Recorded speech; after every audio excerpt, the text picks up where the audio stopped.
Good evening. I'm Nima Rajan, and this is Forum Daily for Wednesday, December 14th. And tonight, we begin with a look at Canada's record high average rent prices. New data shows the average monthly cost to rent a home in Canada rose to a record $2,024 in November.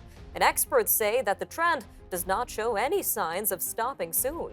And tonight, Hockey Canada is dealt another blow amid its ongoing sexual assault scandal.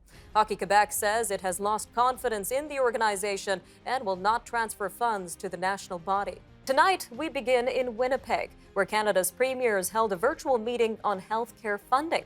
And they ended their gathering with a call for a First Minister's meeting as soon as possible.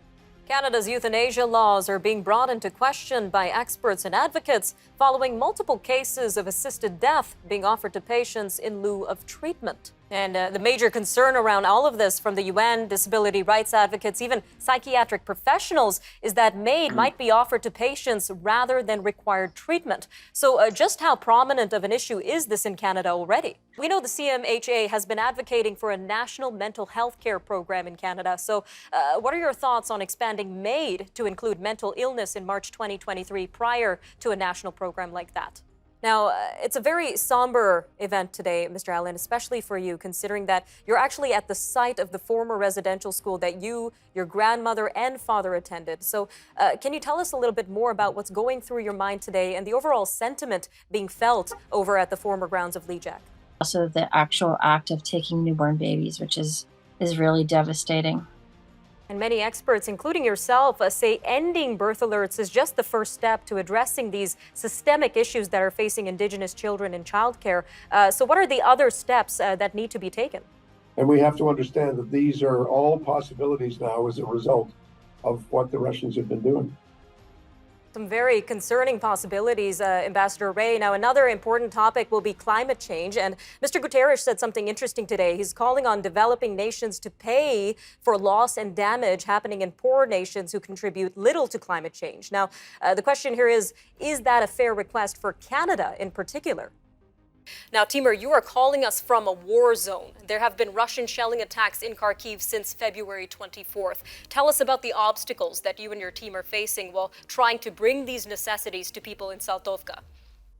Now, and from my most recent updates from Ukraine Now volunteers, we know that you and your family are now safe in Germany with relatives. Can you walk us through how you were able to make it from this war zone in Kyiv to Germany?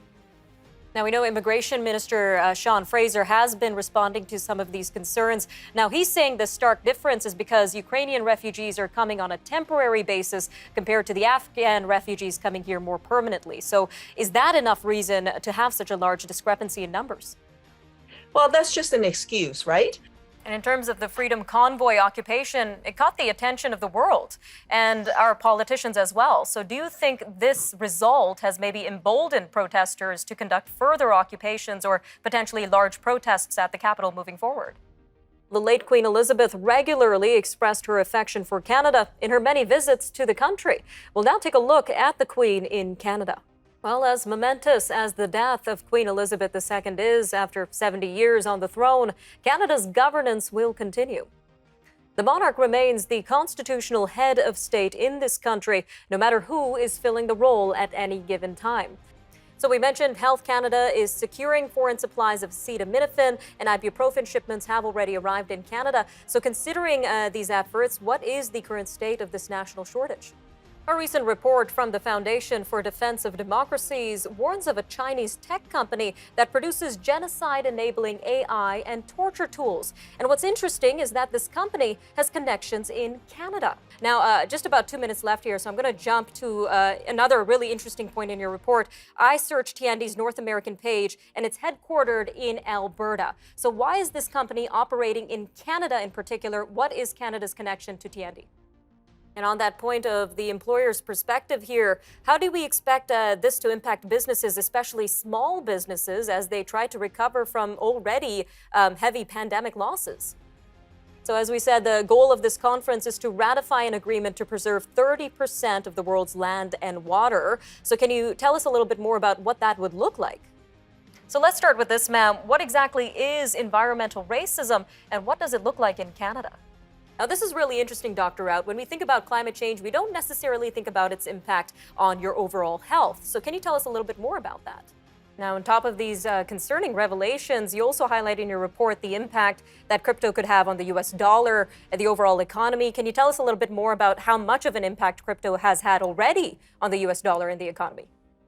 Now, we hear a lot about how the rising cost of living is impacting Canadians in general, but how do the unique experiences of seniors compare to other demographics in Canada in terms of this? So, Dr. Rout, we're hearing a lot about respiratory syncytial virus and how it's impacting pediatric patients nationwide, but what about older adults? What risk does RSV in particular pose for them?